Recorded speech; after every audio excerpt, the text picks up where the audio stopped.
Cancer therapies began with surgery. There was no anesthesia. Radiation was the next major therapy, and that's always had side effects.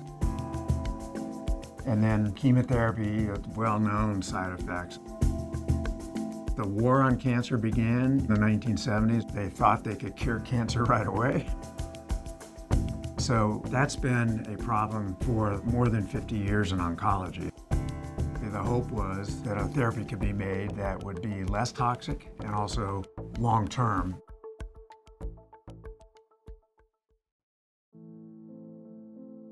I was 40 years old, been married for 20 years. I had 7 children, and I was in the shape of my life. I just developed this really nasty pain. It hurt so bad that I drove myself to the ER. I did a CAT scan in the ER. I said, well, you should really go see your doctor. I went to see my primary care physician. Like, oh yeah, you are sick. You need to see the oncologist as soon as possible. I started losing weight. Then I got pneumonia, an ear infection, and an eye infection. I started coughing and started breaking these ribs. I ended up getting a bone marrow biopsy, got an email that I had multiple myeloma. I had diffuse large B-cell non-Hodgkin's lymphoma. Here's your plan of action. This is what we do. And they pumped me full of chemo. I just felt sicker and sicker. Turns out this medicine wasn't working. What we found with immunotherapy was a very different approach for cell therapy of cancer. For many years, people had the idea that the immune system might work to help control or even cure cancer. But thousands of trials were done with vaccines, trying to make the immune system reject cancers, and it never worked. Until we had the ability to genetically modify T cells and make them specific cancer-killing cells, it just wasn't really possible.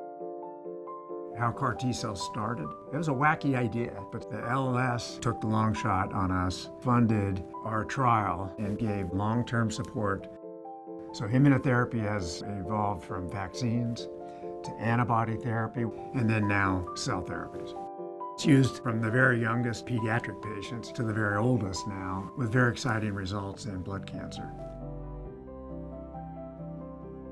At the Penn State Hershey Medical Center and Cancer Institute, and they said, we have really one option and possibly 2 if you're into it. The first one is a bone marrow transplant.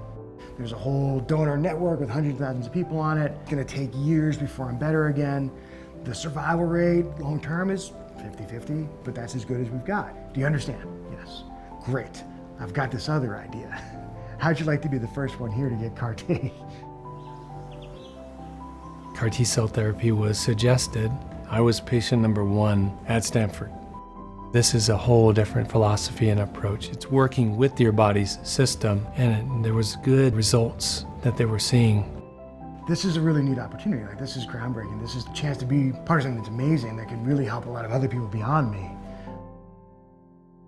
CAR T cell therapy is a paradigm shift, and it has transformed cancer therapy.